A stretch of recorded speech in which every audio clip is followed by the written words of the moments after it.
Welcome to the Designated Drinkers Podcast. Sit back and enjoy the ride. The year 2017. We find ourselves in a most unholy place, where the Wolfang Fist Gang plan a most diabolical plan. In a year and a time where men must fight for what they believe.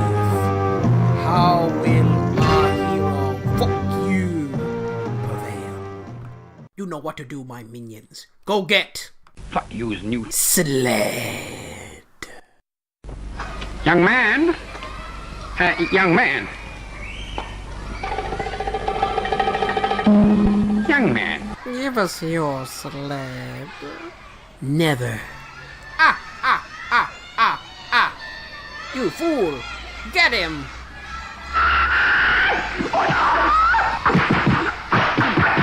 Oh, my nuts! You fool!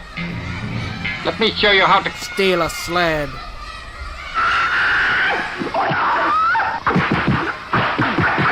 Wait, what are you doing?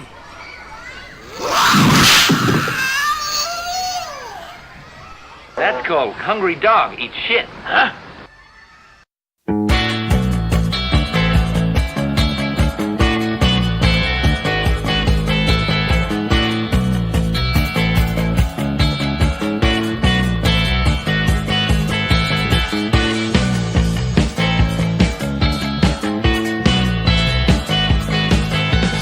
Hey guys, welcome to the Designated Drinkers Podcast. Today we have a live audience. So hey, live audience. Woohoo! Joining us today is a bunch of really cool people and not usually the regular members besides myself and Angelo. And we are also joined by Rob. And our very special guest, Chris Hoy. Hey Chris. Sorry about my voice. No, don't worry about it. What's up? How's it going? Nothing, man. I was chewing on ginger root. You ever do that? No. Well, you shouldn't, because that's what your voice will sound like. I thought you were going with a, You thought I was going to say cock. No! I thought you were going with a fucking, what's the thing, Gilligan's Island reference. Yeah, Just chewing on ginger a little bit. Funny? Now as you age, it changes, like whether or not you like ginger or Marianne. I don't know which one is which. Yes, you do. Ginger was the movie star. The red. The movie star. The red? Yeah. The president, Okay. Marianne. Marianne was the girl next door. There you go. You probably had a thing for the... Skipper? Yeah. I like him. I like him a little thicker. I don't blame you. What are you gonna do? I never watched Gilligan's Island because it was, before I was born. Shut your ass. My god. It was in syndication, Dude, you they've fuck. had reruns like on every station. It's the worst show I could ever remember. I wanted to strangle that Gilligan every single episode. I stopped watching it. It was like Three's Company. I hated Jack. Mm-hmm. Guy lived with two girls. I mean, dude, And you never got laid. still can't pull it off. you got no game at all, man. Hey Chris, you run a school, right? Something like that? Yeah, martial arts school. Yeah. Oh, cool. How do you like that? Well, I love it, man. I've been doing. I've had my school since 1999, so that's 18 years.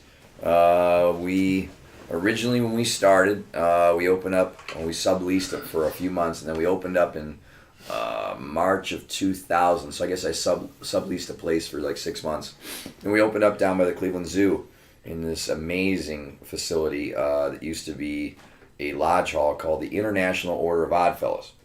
And my plan was going in and opening this was I was only going to teach adults. I didn't like teaching kids. I was too cool for that. I just wanted fighters. I wanted trained badasses. What did you teach then? I taught Kali, Filipino Kali, which is a weapon-based martial arts system. And I taught Indonesian Silat. And then the main program was Bruce Lee's Jeet Kune Do. I'm third generation direct descendant from Bruce Lee. That is awesome. Yeah, that's what I thought. Right? I thought, well, I'm gonna put Bruce Lee's name up on the wall, and I put it on the big sign, man. I spent like $4,000 on this gigantic sign, and when you're 25 years old and you don't have any money, $4,000, that's a lot of ramen noodles, man. And I eat a lot of ramen noodles because I had to. So, in fact, it's kind of funny that Marissa's sitting here right now. We didn't even say Marissa's name. She's sitting here chilling. Right, that's why I mentioned our live audience. You guys wanna introduce yourselves, live audience? Hey, we're joined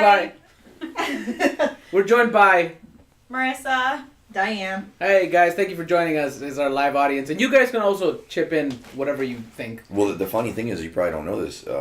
Marissa's mom and dad were my first students. Really? Yeah, but way back in the college days. And this is how it happened. The instructor didn't show up, and I was the most senior rank guy there. So I was like, okay, well, let's just start. I'm sure he'll be here soon. And then it was the end of the class, and one of the other instructors in the Taekwondo program came over to me and said, where did you teach before? And I said, I didn't teach anywhere. And the guy says, wow, you're pretty good at this stuff.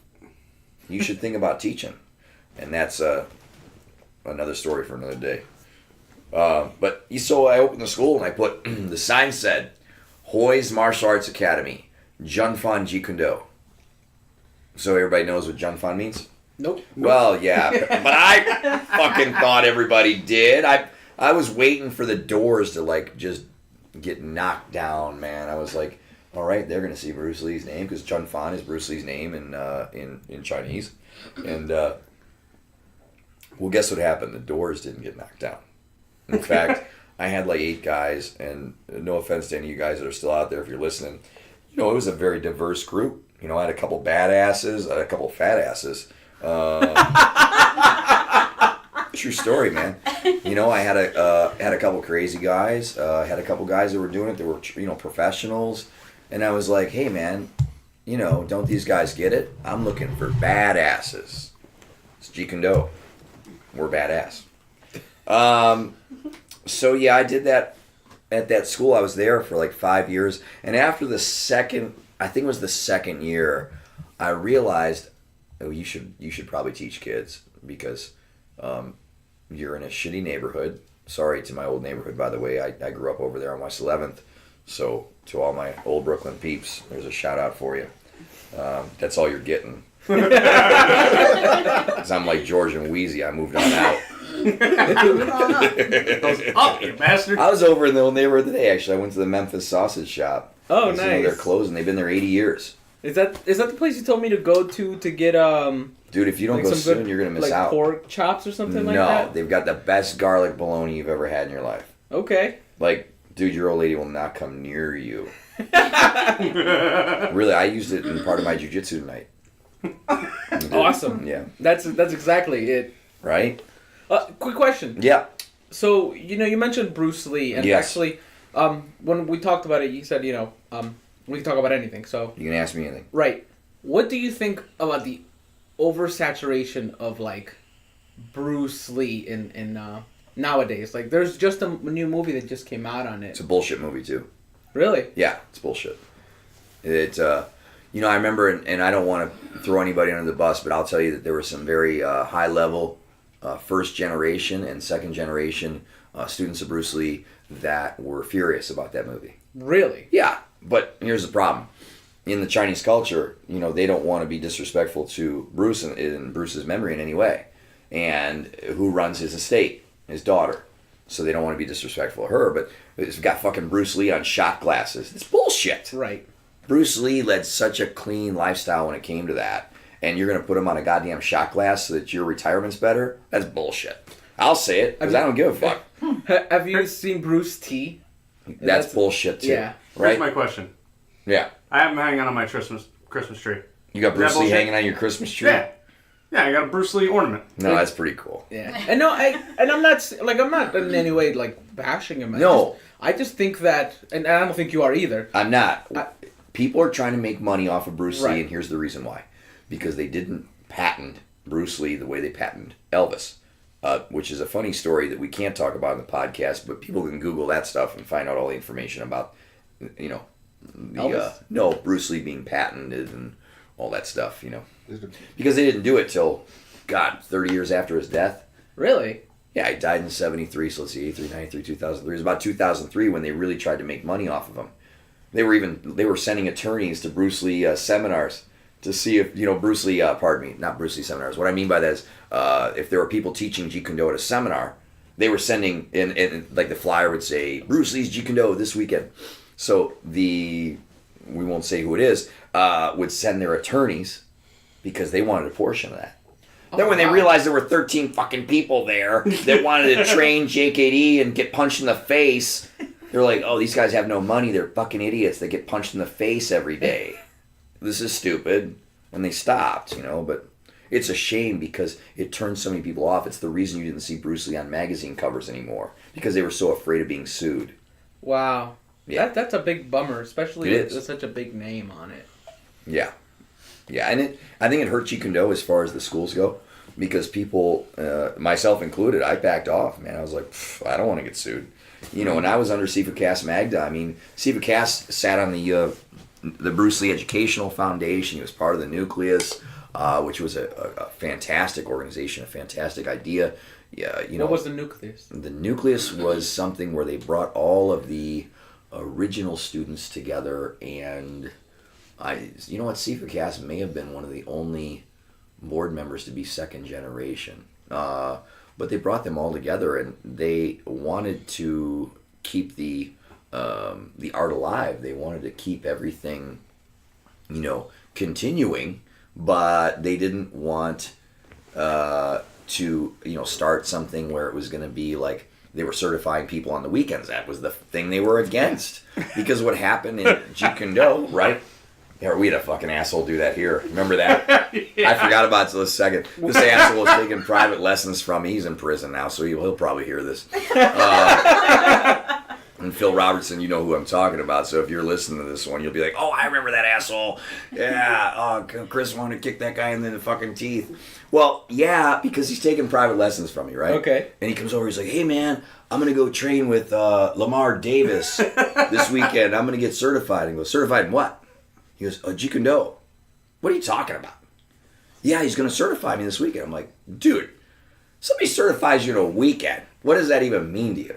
Like, so hold on, you go train with somebody for, let's say, I'll give you the benefit of the doubt. You don't sleep and you train for 48 fucking hours. Are you fucking kidding me? You mean tens of thousands of hours of battle hours I put on the mat? You're going to fucking tell me that a piece of paper that says I certify you in Jeet Kune Do? Kiss my ass. So I told him, I'm like, dude, you ain't fucking taking lessons from me anymore then. Bye. And he's like, what do you mean? I'm like, you want to be under somebody else? Bye. And he didn't get it. He was like, I don't understand. Like, this is the problem with Jeet Kune Do. A lot of guys saw the way to make money was to make other people instructors. Instructors should be people, and pardon my French, because I'm hanging out with all my dudes, so I'm like cussing like a sailor that's next to me. No, if you're a listener of the podcast and if you're somebody new, we don't censor ourselves. It's not kid friendly. It's not in any way kid friendly. No, no. not at all. You should have said that. There's a at the rating beginning. on it. Yeah, No, When you no. look up the podcast, Yeah, it is definitely an adult rating. There's an explicit rating on our podcast. Okay. Yeah. Yeah, All right. so there's. Good. I mean, if you click on a link, it's not going to say it, but if you go download it, it gives you that explicit. It's a rating. long-standing tradition that we we fuck a lot. It's funny because as I think about this, I get, stop looking at your goddamn phone, Rob. You're on a podcast. Guys, it's like he's going on a date and he's looking at his phone. Put that phone down. So, here's the thing. In the way I looked at it was, I trained with almost every original student of Bruce Lee. First one I trained with was Sifu Larry Hartzell. Larry Hartzell was known as the grappling expert under Bruce Lee. He was the grappling expert because the biggest, strongest motherfucker you'd ever want to tie hands with. I mean, the dude was a beast. I trained with Guru Dan Asano, who was Bruce Lee's right-hand man, multiple times, probably over the years, I don't know, 18, 20 times, but you have to go to seminars. The guy teaches. I think he still teaches at 80 years old. Yep. I think he's still over 40 seminars a year. Wow. At 80 years old. And that's all over the world, man. Can you imagine that travel? And he's got his school, which I don't know where that is now. I know it's in California, but I can never remember if that's Marina Del Rey or if that's the old school. Sifu Cass was my instructor for 19 years. I trained a lot under Sifu Chris Ken. I've got nothing but respect for him. He is the JKD maestro. The late Sifu Dave Carnello, who was probably the best goddamn JKD guy on the planet. Richie Bastillo, the late Richie Bastillo, the late. His Dan Lee passed too. Dan Lee. The late Ted Wong. I never got to train with Taki. Taki would never come out. He was sort of in semi-retirement. I did get to train with two other badasses that a lot of people don't know. Bob Bremer, who was Bruce's hammer.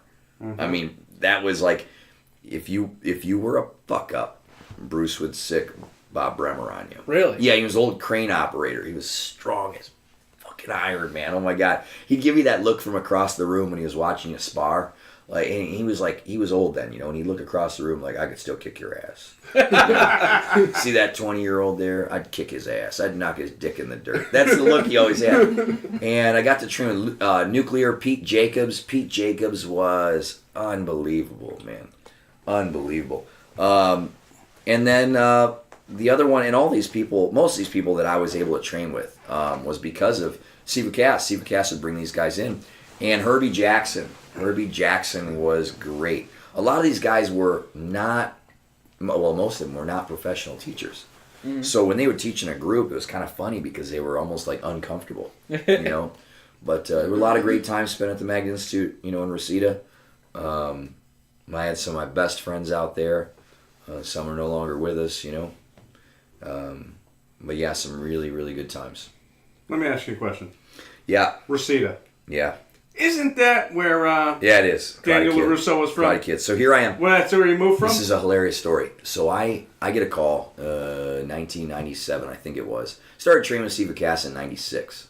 Okay. I think my first introduction to him was because of a guy that we lovingly called Stuttering Dave Balchin.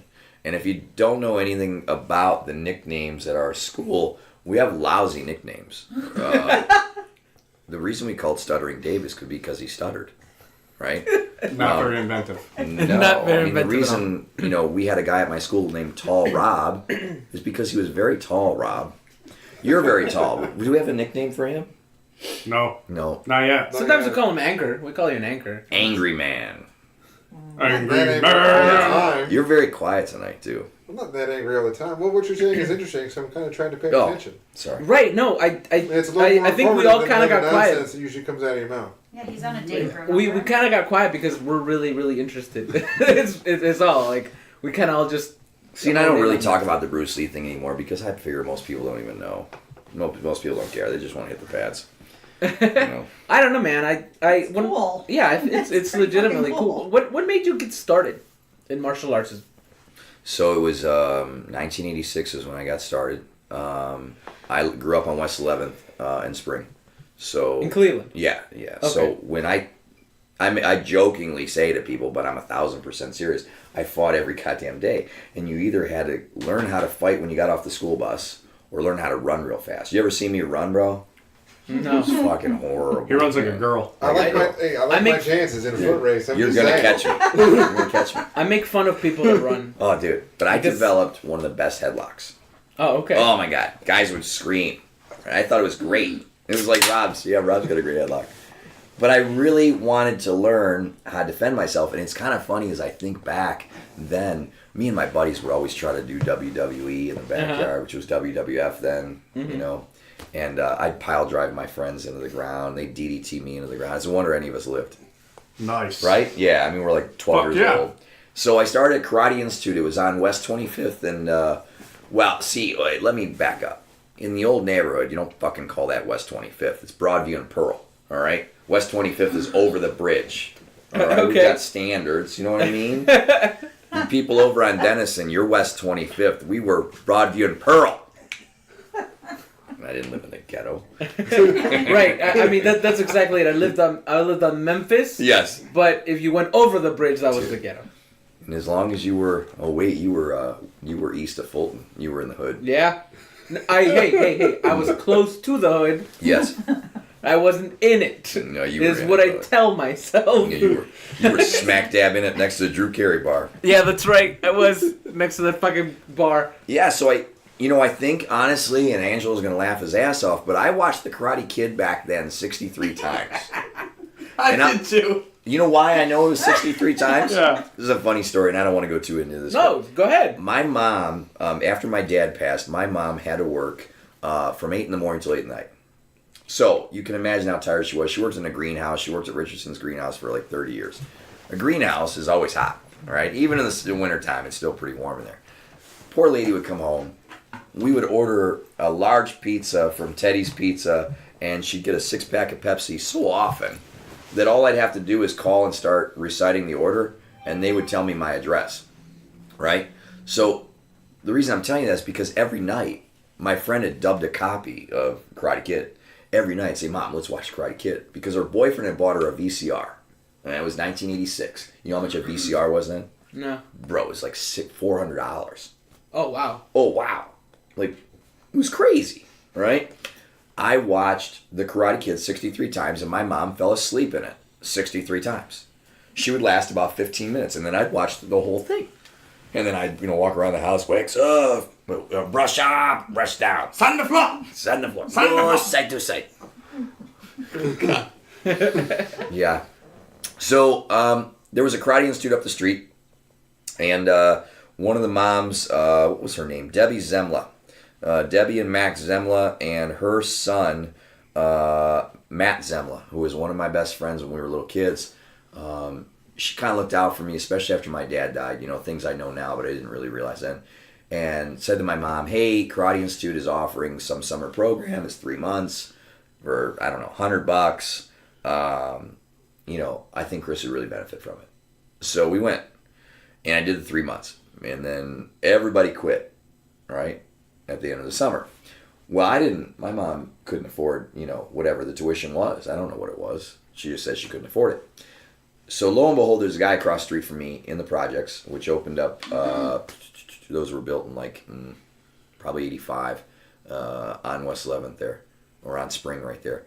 And he was teaching Kung Fu in the, what do you call that center area of the projects?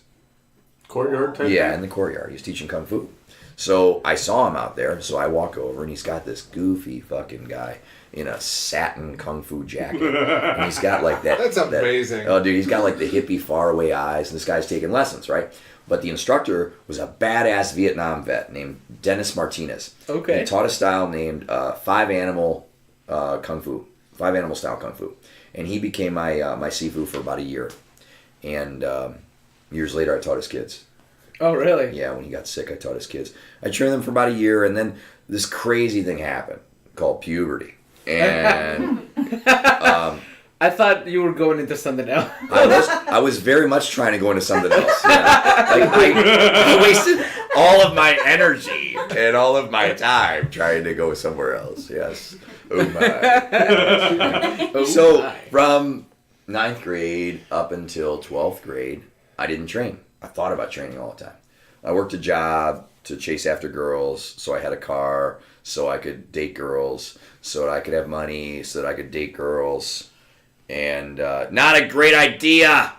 Just train. Go train jujitsu. And they then, flock to you after dude, that. I was 18. I graduated. I went right into the world, the real working world, and I got in a lot of trouble, financial trouble. I was making a lot of piss poor decisions, supporting all my deadbeat buddies because I was the only one working. Yeah. I had an apartment. They were coming over, like we're hanging out right now. They would come over and, bring nothing. And I was the only one that would work, so then I'd have to buy food to support their dead asses, and then we'd hang out at Space Invaders. And one night at Space Invaders, I had a gun pulled on me by a guy. Can I say the name? You can say whatever you want, man. Yeah, by Fred Wells. So Fred pulled a gun on me. He thought I was banging his girlfriend. The worst part was I wasn't. I wasn't going anywhere near her. I wasn't doing anything at all, right? But he was convinced I was. And I was 19, and he pulls a gun on me. I'm in the parking lot of Space Invaders, right there at, what is that, Pearl and Fulton area, right? I've Pearl never heard Plaza. of Space Invaders. Stop it. No, dude, Shut never your heard mouth, of them. dude. That's like... Classic game. No, Space Invaders was the place. It was an I arcade. know the game. I just never heard of the place. It was an arcade, and my cousin ran it. He was a cousin. Wasn't a real cousin. He was just like a good family friend. He was a real douche, actually. As I think back, your perspective of him completely changed. Yeah, I'm like, good.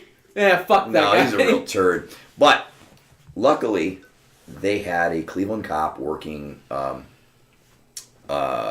duty, working the parking lot, because there were a lot of punk ass kids smoking weed and shit like that out there, Mm-hmm. He saw something was wrong. We were all the way over by Pearl Road. He came up behind them. And there were 4 guys. There was a big guy, this big guy Kelsey I went to school with, John Medlong. John Oh, Medlong really? was there, yeah. John Medlong was there. Let's see, who else was there? Jim Bias. I feel like there was one more guy. But You and John go way back, don't you? high school, yeah. I Oh, went to wow, high school with 2 of those guys. And they just happened to be with this cat tonight. I don't know if this guy told me he was going to do it or not. You have to ask John that one. I don't think he did because John would have stepped in. Right. So this guy pulls a gun on me. He tells me he's going to shoot me, blah, blah. And, this cop, he had 2 first names. So he had 2 first names. And you know the story, never trust anybody with 2 first names. Right. This guy saved my life, man. Came up behind him, put the guy in a stranglehold. I can't remember if Fred got arrested. I know he took the gun. And it was, it was one of those moments where I went, what the fuck am I doing? I need to get back in martial arts. So I, subsequently, it's kind of funny, like whenever you want to do something, something always appears. You know what I mean? You're ready to learn. And I was driving down Ridge Road, and there was this little handwritten sign. It looked like a little kid wrote it in crayon in the window, and it said, you know how when a kid writes and it starts off with a real big letter, and then by the end of their sentence it's real little? That's what it looked like. It said, Philippine Institute of Martial Arts. And I asked a buddy of mine that I worked with, he was from California. I says, hey man, you ever heard of Filipino martial arts? I grew up with a lot of Filipinos. I didn't know they had no martial arts.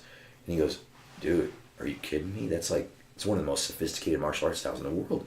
You got to find out about that place. You got to tell me.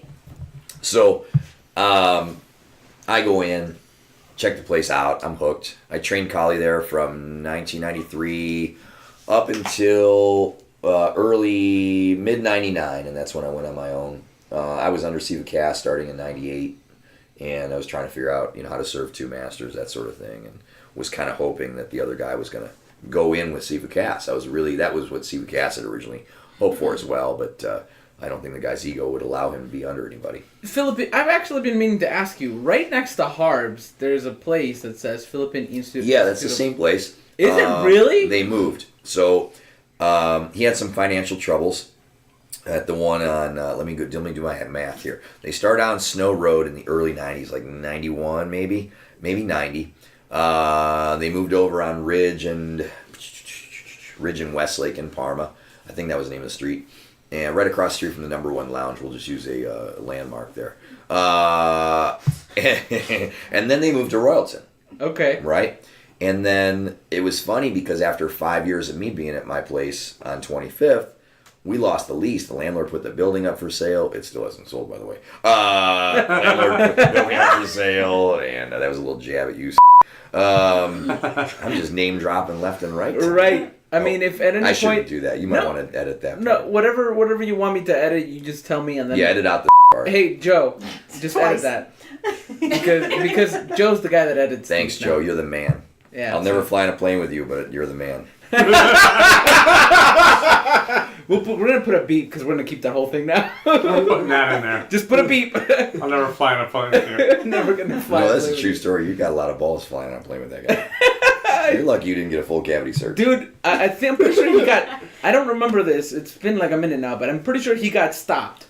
Right? And then our friend... Why do you think that is? Right. Our other friend, he also went with us, and we told him. We're like, hey, man, when you come in, you're bringing a bunch of shit into the U.S., just tell them, you're bringing a little bit of food. That's it. Oh, no, he's one of those that told him everything. Oh, dude, he told them everything. And the moment that he did... They were like, "Oh, okay, cool." As he's walking, he's like, "Oh, before you go, can you go over there?" And we're waiting for him. We're like, "Oh shit, dude, our flight's gonna be like boarding in a minute." We're waiting. Oh, and then he comes out. He's like, "Oh man, they checked all my stuff." I was like, "What did I fucking say, man? What the fuck did I say?" Right. So either way, you listen to the podcast, you know who you are. Yeah. So what were we talking about? You got a gun pulled on you. Yeah. Yeah, that's what got me started. I was always so unbelievably obsessed with Bruce Lee. I remember there's a guy in the phone book. I looked it up in 1993. I looked it up in the phone book. Might have been 92 actually. Mm-hmm. Guy had a big ad in the phone book. It said Bruce Lee's Jeet Kune Do, so I called it. It was disconnected. Because that guy would never pay his bills. And if you're listening, you know exactly who you are. Because you always teach out of your house. And you keep telling people you're going to move to California, but you never do. I'm sensing some bitterness I here. don't like people to say they're going to do something, don't do it. Right. Shit or get off the pot, man. It's been 20 years. I get a sense of like that sense of the martial art was very like on its like secluded. Dude, and it was on the brink of becoming what Jujitsu became. It was on every magazine cover. Really? Okay. And they had the nucleus, everything was going great. And then, you know, other people wanted to make money off of it. And it was like this negative energy just came in and sucked the life out of all that good stuff that was going on. Really? Yeah, I mean, there were so many people who were like, yeah, we're not even going to say we're teaching Jeet Kune at a seminar. Just, you know what? Say we're teaching Silat, we'll teach Jeet Kune, but don't say anything. Oh, wow. You know? Yeah, because Kali, Silat, and Jeet Kune are almost synonymously taught together, you know. And you teach all three? I do. I was certified in all three. I actually turned down my last certification. Oh, really? Mm-hmm. Yeah, because I knew I was going to leave. I was really upset by some things that happened. The way one of my best friends had decided to take his own life. He was on staff at the Magna Institute, and I was upset by some of the way that things were handled. You know, with him, it really, really ate at me every day because Arnie was the lifeblood of that school, and you know, I was just shocked at some of the things that happened. And you know, in hindsight, I was wrong. You know, my instructor just dealt with grief differently than I did, and I was wrong to be so angry about it. And then when Siva Dave died, when Siva Dave Carnell had passed away, and I was really like blown away that was Siva Cass's best guy. He was also his best friend, and I was just so distraught that he didn't go to the funeral and support his guys. And it was at that time that I just felt like, whoa, this isn't about family. This is just about the business end. You know, F this. I don't want to be part of this. Once again, looking back, I was probably wrong. It was probably just a different way that he dealt with grief than I do. You know, I'm more of an emotional guy that, you know, I flew all the way out to LA. Arnie, I mean, one of my best friends killed himself. What the fuck? Of course you go out, right? Right. But there are other people that deal with grief differently, and they think, hey, that guy's, you know, he's passed. There's nothing I can do. And so, you know, that really changed things for me. And when I was told, you know, I was going to be promoted to the next one, I'm like, I don't want that. You know, I just want to train. Because that's it. I just want to train. I don't give a shit about the piece of paper on the wall. Right. I couldn't even tell you where any of those certificates are. They're in a drawer. Diane, do you know where they are? I don't. I haven't found them yet. I will. For our podcast listeners, Diane's been reorganizing the back of the school. So well, we've all been chipping in. Of course. I'm not did you saying see that. my construction back there? I almost killed somebody. Really? Yeah, almost died Wednesday night. We almost had to roll him out to the dumpster. I almost killed a man that looks just like an Italian mastiff, who might be a with fucked up ears. Cut that. God damn it. They're in enough fucking trouble as it is, okay? Sorry about that. What made you move to California? I've always wanted to ask you. I didn't move out there. I would go out there to train. So what I would do is it was a form of distance training. And I think back then, the first one I did was in 98. I had no idea what was going on. I was invited out there. I had no idea why. I'd never been on a plane before, bro. I was scared to death. So, I mean, I probably called the airline and probably spent $800 on a plane ticket because I didn't even know how to get a plane ticket, you know? So, I remember packing ramen noodles, and it's a common theme. I don't eat ramen noodles anymore because of this. And a lot of protein bars and all my gear. And got off at LAX. I must have looked like Balky, you know, like... Cousin Larry? Yes, right? I got off the plane, I'm like, oh my God, there's palm trees. Holy shit! I might never come home! And this guy pulled up, man, in this like sweet-ass taxi. It was sweet because it was a little lower than all the rest. He was this Latino dude. He's like, hey man, he's like looking around. He was like, you need to go somewhere? I'm like, yeah, I need to go to Reseda. He's like, jump in. Well, here what the dude had done, I didn't know. He jumped the line of taxis, right? He picks me up. Like, who knows if he was even a fucking taxi driver, right? And he's like, where you gotta go? I'm like, Reseda. He's like, where's that? I'm like, I I don't know, bro. I'm from Cleveland. He's like, oh, right on. We'll figure it out. So we're on the 405, and I'll never forget this. These cars are so close to one another on the 405, dude. They're like, I mean, every car has scrape marks on the side. Those people out there are nuts. Right. Yeah, the way they drive, they're absolutely insane. Stay out there, though. Don't ruin the rest of the country. You guys hear about that fucking fire in California? It's terrible. I was just talking to a friend of mine out there about it. Man. Yeah, it's real bad. Real bad. They said they could see smoke in their front. Fuck, man. I hope everyone around here is okay. We really hope everyone, you know. How about all those wineries? You know, it's funny. Arnie's ex-wife actually has a winery out there with her husband now. And I wonder how many wineries were destroyed in that last one. For all you wine drinkers. Price of wine is about to go up. Dude, Rob's like, my Cabernet. Cabernet's a hell of a buzz. Hey, man, did you just say prices are going to go up? Yeah. Oh, fuck yeah, they are. Yeah. For sure. Yeah. Supply and demand. You should invest in it now. Right. No, Yeah. I guess that's probably a good idea. Buy low, sell high. Better yet, you should start a vinery. Dude, did you guys... Vineyard. Right. You know, A wine know viner. somebody A vinery. who bottles their own wine. I know some shiz. Who? Scott? Yoda. Oh, really? Okay. Yoda Hey, bottles. I should probably talk to them about that. Yeah. They're building that winery on 176. I think a in couple Boston, of them are right in there. on it. I think Scott and Tim and They'll Mark. buy Yeah, we their know own a family's wine. doing that. That's Yeah, they go it's gonna out be and really they pick grapes from someplace out in. That's a you know. very... I'm not going to lie. That's a very, like, posh thing to do. Hoity-toity. Yeah, hoity-toity. Once thing you start to do. drinking wine, it doesn't seem like that. You know, in Peru, the best, You get blitzed. the coolest thing There's that they do in craft Peru beer. is Yeah, they that's do a posh. wine, like a grape dancing dance. Dude, fuck that. The coolest thing they do in Peru is ayahuasca.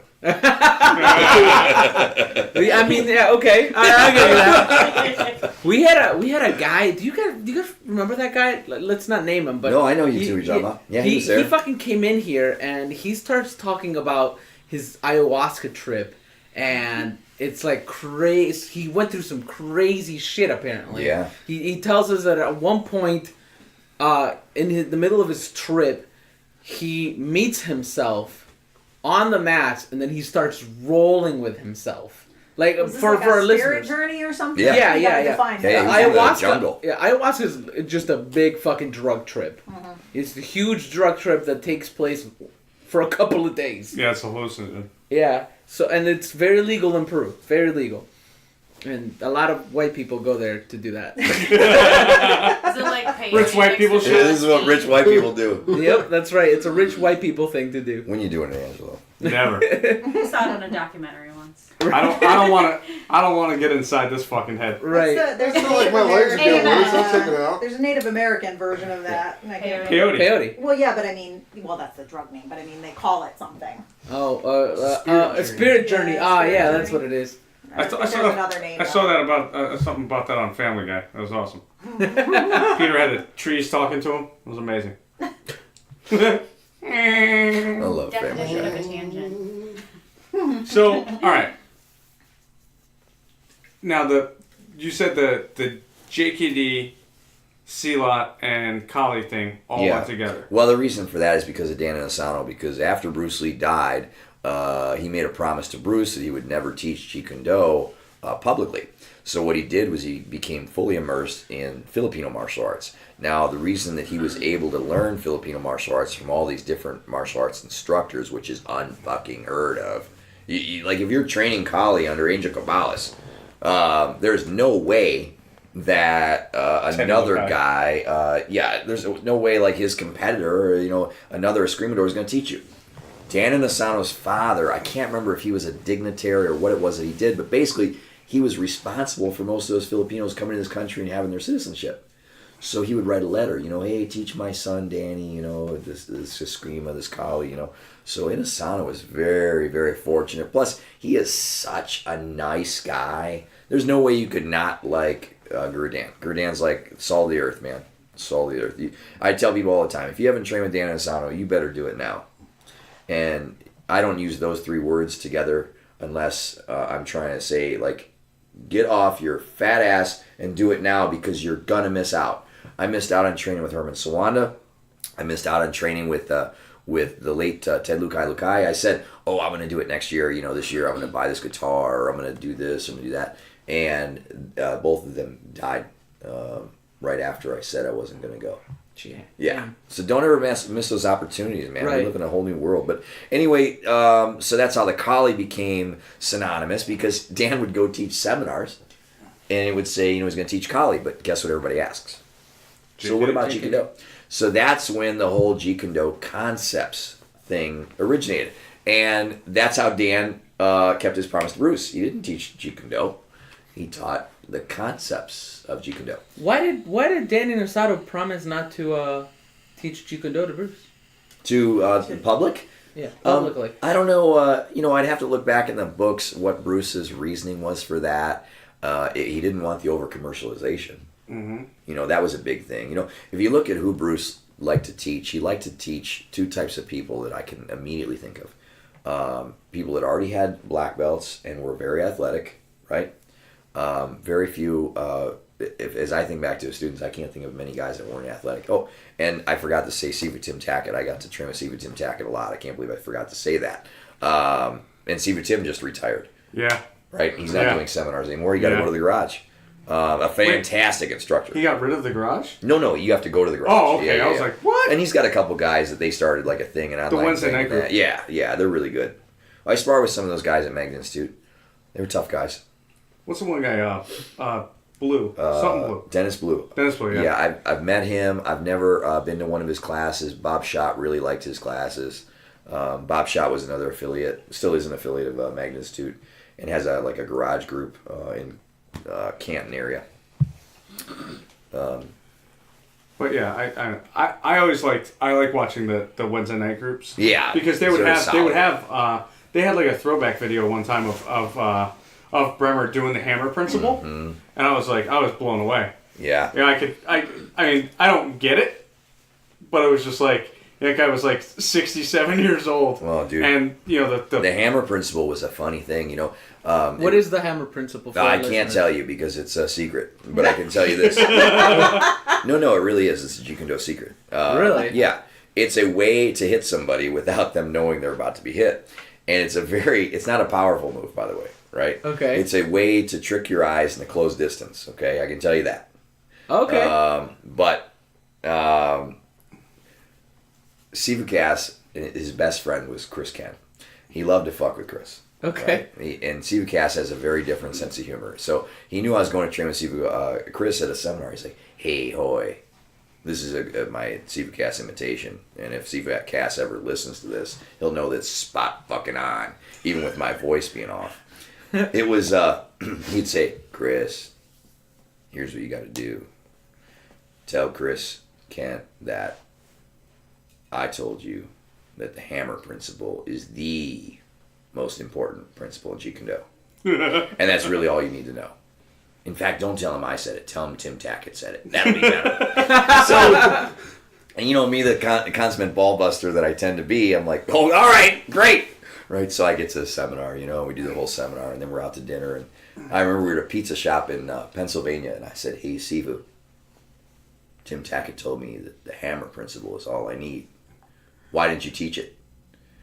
And Siva's face, it's all red, and he's like, God damn it, I hate it when guys say shit like that. It's not the only principle there is. I mean, it's not that big of a deal. He starts going on. And I couldn't hold it in. I'm like, I'm so sorry, Sivu. Sivu Cass put me up to that shit. He's like, God damn that guy. He loves to fuck with me, sometimes Chris will call my school and I won't answer because I'm teaching, and this is Cass. This is Cass in the background. Chris, why aren't you answering your phone? It's your goddamn business. You should answer your fucking phone. And I laugh because he would say the same fucking thing to me, and I'd be like, oh God, because I'm teaching a class. I'm a one-man show. Jesus. So wait, so if I start taking the JKD classes, will I learn the hammer principle? Only in phase 3. I don't teach it before. It's too advanced. Fuck it. I'm lying. You never know when I'll teach it. I might teach it in the morning. I don't know. That's going to be in your head now. Nope. No, because I only have a few good kickboxers. No, he's got right a plan now. Yeah. Because he's already got his plan for tomorrow. Man with a plan. That's right. Oh, here we go. Busting my balls because I'm organizing my life. Fucking I love it. I'll believe it when I see it. Yep. And you just keep seeing it, brother. We're talking a lot about JKD, of course, but what made you transition? Because you also teach us jujitsu. So what made you transition? Oh, yeah, but I didn't answer the other question you asked me. You asked me about C-Lot. How C-Lot got in. Oh, yeah. So I don't want to skip over that first. Yeah, sure. Because these two questions actually fit each other. Okay. So C-Lot started getting worked into the Jeet Kune Do. What's C-Lot for a listener? Penjak C-Lot is Indonesian grappling, often referred to as loose grappling. It has striking, it has grappling. It's a very loose type of throwing art. I think it's very similar to like Chinese fast wrestling. When I first started studying here, yes, C-Lot was by far my favorite. Oh yeah, to do that, Kali. Yes, it's very intricate. It's very man, it's awesome. Cerebral. Yes, it hurts a lot. No, my spine is all fucked up. More than jiu-jitsu. Oh my god. Jiu-jitsu hurts. Much more impact. Yeah, because here's the thing. You just stand there while someone throws you. Yeah. It's not like you're sparring and you get to resist. No, someone just launches you across the room. There's that head movement, right? Where you arm and then you flip them. I still remember to this day, we were doing a drill where you were surrounded by a bunch of people, and then somebody would come in, you'd grab, and then you would essentially flip them, right? And you know that Angelo one time. You ever see when you go to the grocery store and you're looking through the utensils and stuff to buy, and you're like looking for a spatula, and then there's that corkscrew, and you see that corkscrew, at the end there, you know how that thing like spirals around. Angelo was a human corkscrew one night. Big Mark Avery did that technique that you're talking about, and I've never seen any man. Oh no, I've seen men fly in the air. I've never seen anybody corkscrew through the air. I'm pretty sure he broke a time-space barrier, time-sound barrier. I don't know what the fuck happened, man. He jumped off the floor after he spun around. He then like walked backwards and turned around 3 or 4 times and found the end of the row. I don't know how he did it. Go ahead. Yeah, well, just for the listeners, like I'm about 155, 160 pounds. How much is Mark? And Mark is about 325. Think of a giant bear. Yeah. Or a gorilla. A gorilla. He was a bear-sized man, and this was my first Phase 2 class on a Tuesday night. My God. Right? And we were doing these, like, we were doing the plie drills. Yeah. And then we went to do that, whatever that's called. Where basically it was just... Yeah, where it was just one guy, and you go through... You'll feed him something, he'll do a technique. Oh, no, that was a gauntlet. We did a gauntlet. Yeah. So I go to Mark, and Mark knows it's my first class, in Phase 2, right? That's funny, because Mark did this shit all the time to people. Yeah. He liked Angelo. So I throw my punch at him, and before I know it, I'm in the air going, boom! And I just fucking just land there, and... My pride is what got me up, because Lord knows my body didn't want to. That was great. And I was only like, 26, 27 at the time. You were a young boy. Something like that. What are you now, like 45? Yeah, something like that. So I was young and resilient. Young and resilient. Yeah. Right, I still remember, man, because I'll never forget. He grabbed my head and my arm, and then he flipped me.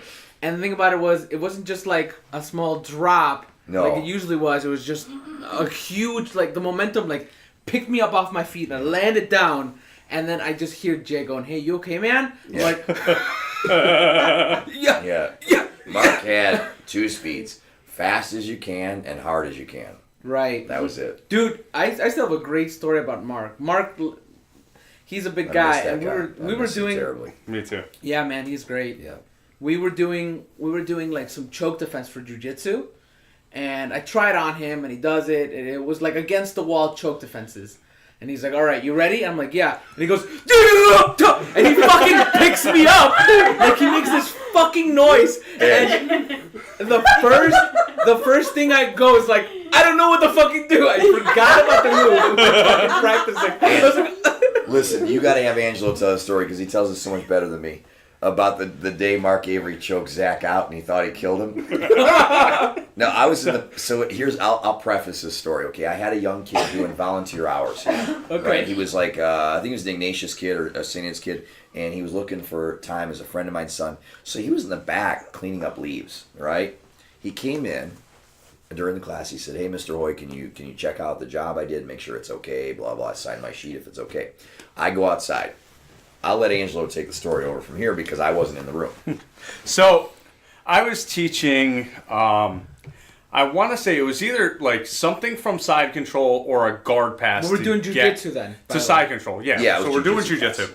So I'm teaching, blah blah blah. We go over it, and I'm training with another person. The class is going on, and all I hear is out of nowhere, "Get up, little buddy! Oh my God, I killed him! What am I gonna, Mr. Hoy, Mr. Hoy!" Right? Meanwhile, like, all right, I'm outside. So at the time, like, I don't know, I've been in the medical field for, I don't know, like 10 years. Like, I'm probably the most qualified to handle this situation. But Mark is freaking out so bad because somehow he's like, he tells Zach, "Let me show you this thing that, one of our It was instructors." nothing you were drilling. No. It was the farthest away from something that we were drilling. And he puts him in a rear naked choke, and, Zach being, 19, he wasn't going to tap. Oh, my God. So he didn't tap. Well, the kid goes unconscious, right? He starts doing the snoring and the twitching thing that people do when they go unconscious. Mark literally thought he killed him. So he's like, Mark get really up, little liked that buddy. kid. Yeah, I like that kid. He's a good kid.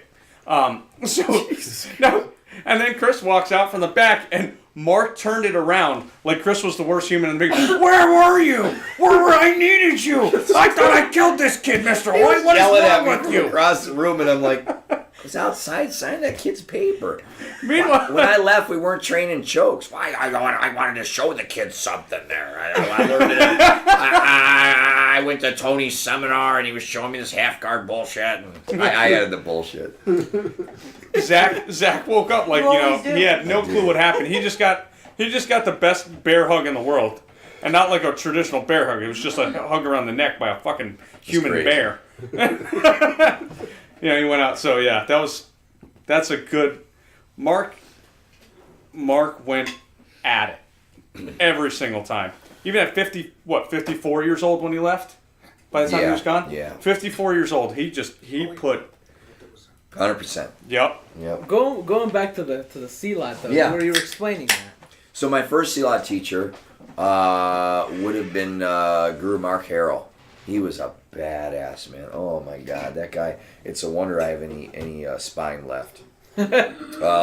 He was very mean to any of his ukis, which is the guy that's getting thrown.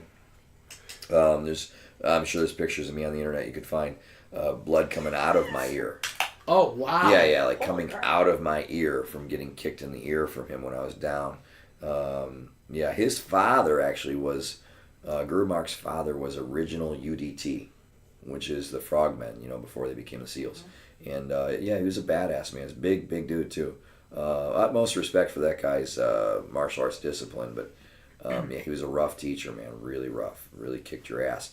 And then I started training with Siva Cass in '96, and I liked his style of CLOT more, And I enjoyed the CLOT a lot. It got into the JKD because of people like Herman Sawanda, teaching at the Kali school, the Kali Academy, which was in the Sauna school. And then the Dutoirs. Paul Dutoirs is probably, I don't know. He's almost like we think of Grandmaster Helio in terms of spreading the art, Okay. Almost everybody you can track back and go, oh, that's because of Paul Dutoirs. Not everybody wants to admit that because there's two types of CLOT.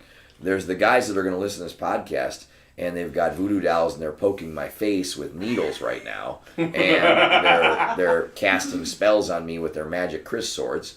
And then there's the other type of CLOT guys that just want to train and just want to beat the shit out of each other, right? And that's where Paul Dutoirs was. He was a badass, man. He was a really tough dude. And his brothers was Victor Dutoirs, who was a different instructor than Paul by far. And I'm not meaning that in a negative way. I just mean he's a completely different. And Willem Dutoirs, you can Google all these people. But then there's another guy, another brother you never hear of, Maurice Dutoirs. Maurice Dutoirs was a pretty tough guy. Siva Cass trained with, I don't know how long he trained with Paul Dutoirs, but it was privately, like I do with Scott. It was privately, like once a week for years and years. You know? I want to talk to Scott into one of our bar talk episodes because I think he'd be a really good person to talk to when it comes to that. You know, he doesn't drink beer. That's okay. Oh, okay. Yeah, no, we don't. That doesn't. Yeah, no, it doesn't have to be. Oh, okay. I thought when you said bar talk. Yeah, well, yeah, that's just another premise of one of our other. I think it'd be good. things that we're Have trying. you ever heard him on a podcast? I think he's good. Oh, yeah. What was he on? He's on a podcast. The Functional Meatheads podcast. Functional Meatheads, yeah. There was Really? another one too, yeah. Yeah. That was pretty good. Oh, that's Yeah. that's Yeah, It awesome. was really good. He was really good on that one. But then you asked me about the jiu-jitsu. Yeah. What got How much you time into do we it? have? As much time as you want. So, So we're probably gonna cut this into 2. Okay. So we'll end this in like another 20. Okay. So you tell that, and then we're gonna start up another one. So my introduction to grappling was in 1993. There was a guy there at the school. His name was Bob Bonas. He's in prison now. He was a Cleveland cop. Seems to be a trend. I was just gonna say it seems to be a trend. You can Google that too. Because he instigates everybody. So I didn't do anything to get Bob in prison. He's the one that decided to do illegal shit. Yeah. Really bad illegal shit. Anyway, so Bob comes up to the school. It was on a Saturday morning. Comes up to the school. I'm there because I'm always there, right? I was always you were you don't remember. You were a baby. My God. 2, I think. Yeah. So Okay, young enough. Bob comes in. He says, "Hey, you want to go train with Larry Hartzell?" And I go, "Who's Larry Hartzell?" And he goes, "He's one of Bruce Lee's original students." I'm like, "Fuck yeah." He's like, "Jump in the car." I'm like, "What?" I don't even know this guy really, you know.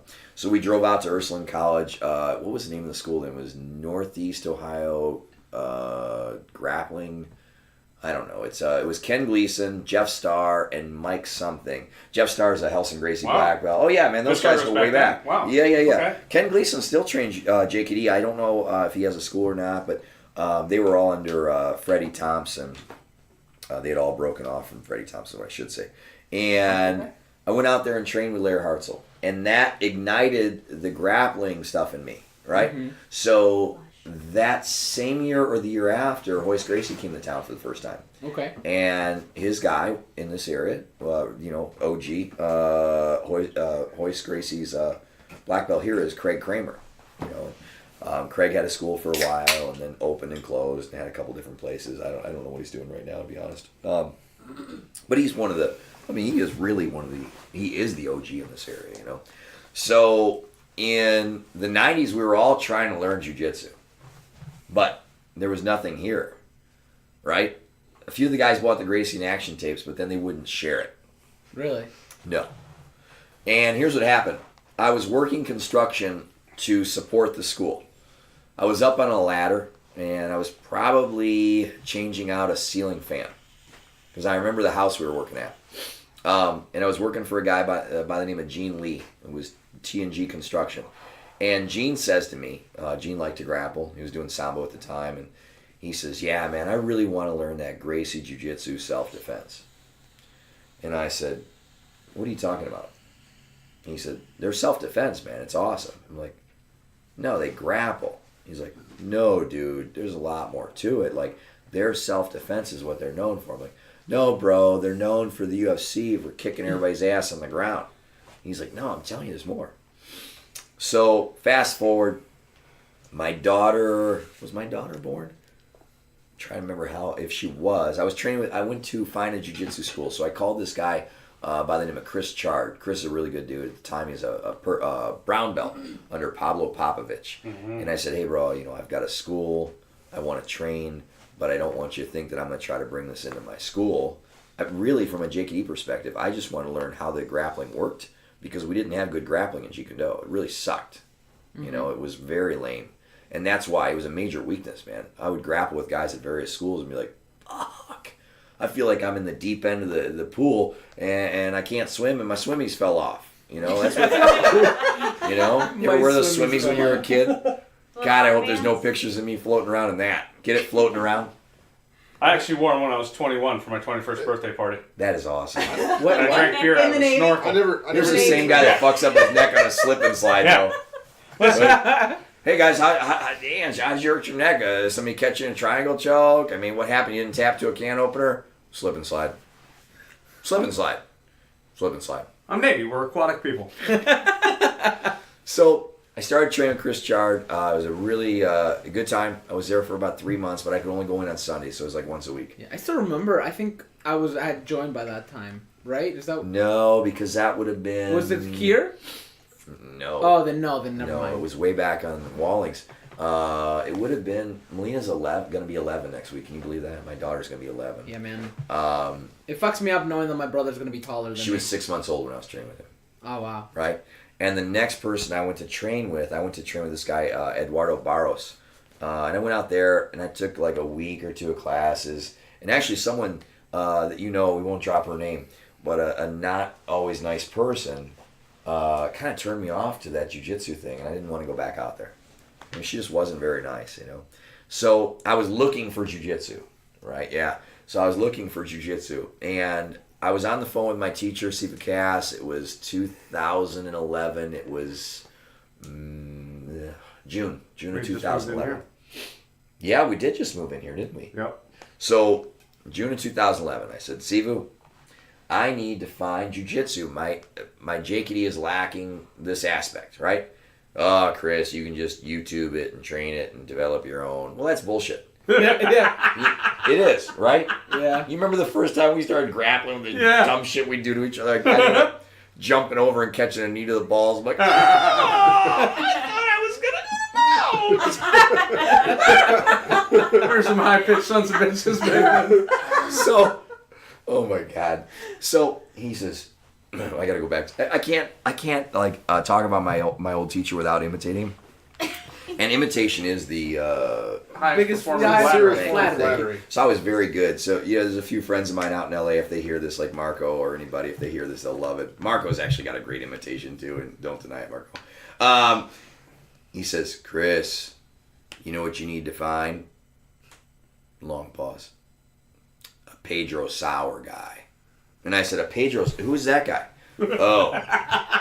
Right? Who's that guy? Yeah. So he says, Pedro Sauer, that's who Inosano's training under, man. That he's really cool. He, if you have a school, like he's the perfect guy for you, which is very true. You know, like he's made his business, I think, very friendly to like karate guys and that. For sure, yeah. Especially karate guys. That was his niche. Yeah, right. So karate guys, you know, unfortunate part is, you know, karate guys, you know, they like to promote you all the time. So that's a tough thing, you know, because in jiu-jitsu the promotions are much longer. So that's got to be hard for them to balance or unbalance. But anyway, so I was going to a Chris Kent seminar that weekend, bro. I was on the phone with Siva Cass on Thursday. And if you don't call this divine intervention or whatever, power suggestion, I don't know what you call it. Rob, you call whatever you want. I'm telling you what to call it, but you fucking call whatever you want, okay? He's looking at me like, I'm listening. You keep talking about your goals, but I don't see anything happen. I'm down 11 pounds in 2 weeks, you motherfucker. My goals. Rob's all Easy like, with the feelings over there. Oh my sorry, God. I'm angry. Am I drinking Christmas ale? Who gave me Christmas ale? No, Rob's just being so quiet, I had to get you involved. So, I go out to see Chris Kent, and he's teaching a Jeet Kune seminar at Greg Smith's school out in Youngstown, which is a big karate school. American Karate Studios. Yeah, it's huge. I mean, like, whoa, right? You've been out there when Pedro does seminars and that out there. Yeah. So, I'm downstairs because this has 2 levels. There's a mezzanine up above, right? I'm downstairs, and we're training the Pak Sao, and Siva Chris is talking about the Pak Sao. And don't laugh, because you're laughing because of that other jackass. He's like, got your power, Pak Sao, speed, he's got that fucking Alabama accent. You're laughing at it. Every time I say Pak Sao, this is what he does. He laughs. I can't help it. You don't have to explain that to me. I didn't You got your Pak Sao? And you got your power, Pak Sao? The same guy we were talking about earlier that certifies people on the weekend. He's got some videos available, but he's got a funny voice because he's from Alabama. Oh, okay. You know, he's like, and he probably, you know, anyway. Yeah, find out who certified him, by the way. Because I can tell you they certified him in his own Jeet Kune Do. That's fucking hilarious. If that isn't the greatest joke in the world, I don't know what is. Sure, bro, I certified you in your own goddamn system. Oh, yeah. You're welcome. Yeah. And then they think it's funny. It's not fucking funny because people are like getting weekend certificates. God damn it, anyway. Like the guy that promoted himself. Yeah, that's hilarious. Yeah. Oh, that guy. Oh. So Fuck that guy. sort of like, yeah, I'm engaged in what's going on. But Chris was using his representative out there, Ryan Keller. And Siva Chris usually uses me for seminars. So instead of me being engaged in that, I kind of look up, I see a Brazilian flag. Uh-huh. And I go, the reason I said that he usually uses me is leading up to something. It wasn't trying to be like, I'm usually his guy. Right. So I look up, I see this Brazilian flag, and I bump the guy next to me like I just did to Angelo. I go, Gary, somebody teach jiu-jitsu here? The guy's name is Gary Bellish. And he says, yeah, Tony Rinaldi. And I said, you know the guy? Is he a good guy? He's like, yeah, he's a Pedro Sauer guy. Now, what are the chances that my teacher tells me 2 days before this to find a Pedro Sauer guy, and I'm in a school with a Pedro Sauer guy? And I'm like, bro, can you introduce me to him? He says, oh yeah, no problem. I'll introduce you to him. He'll be here any minute. So I see this group of guys come in. You talk about a fucking rough-looking group. Because Youngstown, there's something in the water out there. All right? I mean, half the people don't have teeth. Okay? Am I right or am I right? It's probably not in Then the he got water. knocked That's out. where Doug's Then he grew got up. knocked out. Stop it. Yeah.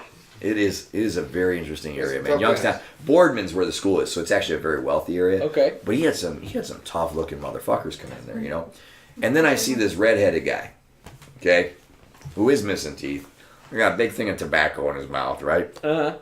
Gary says, Chris, that's Tony. I'll introduce you. Hey, Tony, this is my friend Chris Hoy, you know. He owns a Jeet Kune school. Jeet Kune, is that what those guys are doing over there? That guy over there, like, slapping hands? That sounds... Yeah. Tony Rinaldi, nice to meet you. He says, I'll come down later. I ain't got time right now. I got to teach your kids class. I'll talk to you fuckers later. He walks away. It's my first introduction to this guy. I'm like, what the fuck was that? You know? So he goes upstairs, teaches his class. Of course, we go in the other side of the room for some reason. Maybe the Karate Kid was teaching the next class on that side. I don't know. Anyway, we go over there. And Siva pulls me aside. Siva Chris pulls me aside and says, hey, you mind doing some collie with me? I haven't showed this stuff to Ryan yet, yada, yada. I'm like, no problem, Siva. So I'm doing some collie drills with Siva Chris. And Tony comes down there. He's like, hey, come here. I'm in the middle of assisting him, you know, so I'm walking around. I'm like, yeah, what's up, man? Come on, I want to show you something. I said, Siva, I'll be right back. And Siva Chris is like, okay, no problem. You know, because Siva Chris is one of the nicest fucking guys in the world, man. Mm-hmm. He slept at my house a number of times when we had him out for seminars. I couldn't ask for a better house guest.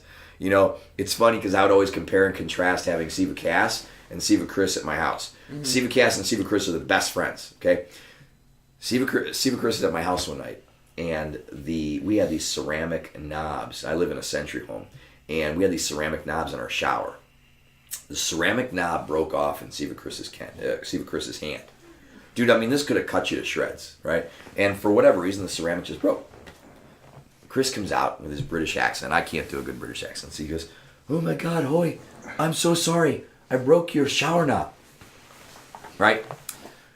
Now let me contrast that to what Siva Cass would have said. God damn it, Chris. This thing almost cut my hand to shreds. What the fuck's up with your house? Honest to God, that's the two guys. That's how polar opposite they are, and they're best friends, right? It's hilarious to see them together. And the magic between them, like when they're together, is absolutely outstanding. But anyway, so Tony pulls me aside. He's like, all right, mount me. I'm like, what? You know what the mount is? Yeah, I know what the mount is. Well, fucking mount me. Jesus Christ. So, I'm like, what the fuck is this guy's deal? You know? So I mount him. He says, all right, choke me. All right, you got it? Okay, watch this. Grab your hand here. Grab your elbow here. Now I'll put my foot there. And I knew what he was doing. You know, I knew the Upa, I thought. You know, I didn't fucking know the Upa, by the way. I thought I knew the Upa. I don't know if I know the Upa today. He Upas me. He says, now you do it to me. So we're training this like off on the side. Then he brings me a bunch of Pedro Sauer stickers. He's like, here, take these. I'm like, thanks, bro. Well, listen, here's the deal, man. That's why I gave him the stickers. I told him I wanted to start a Jujitsu program. Okay. And I said, I want to start a Jiu-Jitsu program at my school, but I have no idea how. I already have a school, and I really want to get this going. I think the grappling is so important, and the Jiu-Jitsu is so important, and we've got to figure it out. Like, I don't care if it means me coming out to you once a week, driving out to Youngstown, you know, yada, yada, yada. So he says this. He's like, all right, tell you what to do. Because he thought I was full of shit. I'll schedule a seminar with you. Here's my number, right? Call me tomorrow. Whatever. See if you call me. So I call him the next day. I didn't think you'd call me. Fucking said I'd call you. He's like, all right, let's do a no-gi seminar at your place. We'll see how the interest is. Okay. You went to that one? Oh, yeah. How many people were there? Probably 14. I think more. Maybe more? I don't know. It was pretty packed. He couldn't believe there were people here. Right, so he comes out. Does a seminar. Grapples with all of us. No-gi seminar, right? Oh, God. And I think Sylvester was the toughest guy that he had to fight, right? So, Sylvester was an old guy. He used to train with us. He was telling me he was old like 20 years ago. Yeah, Sly. Yeah, he used to tell me when he was like 40. He was like, I'm old. I'm like, Jesus Christ. Fuck, right? I'm young, brother. Look at me, I'm 27. Vampire. Still. So we bring him out, and he says, all right, listen, you want to get a jiu-jitsu program going, here's what you got to do. You got to get geese, okay? All right. So, talk to whoever fucking guys are, and they do whatever these guys do, this slapping hand stuff. And that's how he talks. He's got these long, and he says, buy geese. Okay, how do we buy geese? You can buy them from me, I don't care. How much are they? I don't know. Well, you want me to buy them, you can't tell me how much they charge people? It's like $75 or $85, Chris. I don't fucking know. I'm fucking like, all right. So the guy he was dealing with was Scotty from On the Mat, right? It was like way back then. Like that's who his guy was. He called Scotty over there. So I call him up. I'm like, hey, Tony. I call him up like the next week. Tony, I got money for 18 geese. Silence. Chris, hang on. What'd you just say? I said 18 guys paid me for their geese. I'm going to bring it out to you Saturday. You got 18 guys fucking paid for geese. And I'm like, yeah. How'd you do that? I told him I'm going to start a jiu-jitsu program. Get the fuck out of here. Like, Tony, we just had this conversation. Yeah, I didn't think you were serious. I got this other fucking asshole down the street. He says he was going to bring me up for a seminar. I went up to a fucking seminar, and the guy never brought me back. He didn't fucking order geese. I thought you were like him, a fucking yo-yo. I'm like, what the fuck? So that's how we started training jiu-jitsu. We went under Tony in 2011, and I won't go through all the details. We were, Tony, God, how long were we with him? 5 years? 5 years, yeah. Yeah, and Tony's a great instructor. It's very far, Youngstown to Cleveland. Yeah. So I started training also due to Bill Jones had actually recommended that I started training with Scott Burr back in 2013. Yeah, it's been 4 years. October 2013, I started taking privates from Scott. And I guess, like, how many years have we been with Scott? I mean, we officially went under him in 2016 or 15? I think it was 16. Yeah. You said it was 16. Yeah, it was 16, right? So I was training with Scott for 2 years. 3 years? 2 years. 3. 3 years. And I realized, once again, I couldn't serve two masters. I had to pick. I had to figure it out. And that's when, I had to call Tony and say, Tony, I'm really sorry, but, I got to figure out what to do here. And we went under Scott Burr. Scott Burr is an amazing fucking instructor. I think the world of him. He is the epitome of discipline. He is, under, he's a black belt under Steve Maxwell. Wasn't he Steve's first black belt? What? Wasn't he Steve's first black belt? Yeah, he was Steve's first black belt. Yeah. So that's how we do it, And we've got the JKD here in Cali and the C-Lot and the Jiu-Jitsu. And the kids' classes, because I fucking love teaching kids now. I don't know what happened. My daughter happened. That's what happened, man. You had a kid, yes. Yeah. Well, I love the kids' class are a lot more fun than you fuckers. They laugh at my jokes. God, it's fun. It is. Because you got jokes. I got great jokes. Did I ever tell you the one about the fish? Without an eye? No, no, that's another one. What do you call a fish with knees? What do you call it? Tootie fish. You get it? I think with that, I'm going to have to end this episode. I thank you guys for joining us on this episode of the Desk. Yeah, no, thank you. You want to plug any of your stuff? Anything? Oh, you can check us out on clevelandselfdefense.com. You can find us on Facebook, Instagram, Twitter, clevelandjkd.com. YouTube. What's your Facebook, Instagram, and what are they under? Yeah, Hoy's Martial Arts. Hoy's Martial Arts, okay. Yeah, I don't remember the all this stuff. I figured I would ask. You guys gave me these strong beers. You're like, here, drink these beers and talk about Bruce Lee. And I'm like, okay. A marketing genius. Yeah. And we'll have you And on a again. shout out Maybe to we Great Lakes Brewing Company for the wonderful turntable Pilsner. Well, we are the designated. Maybe we can get Joe to plug in the websites and Oh yeah, it'll be into the show notes. into the doobly doos. Yeah, So Joe. don't worry about that. Thank you very much for Thank you, Joe. joining the Designated Drinkers podcast. And we are the Designated Drinkers. Keep on drinking.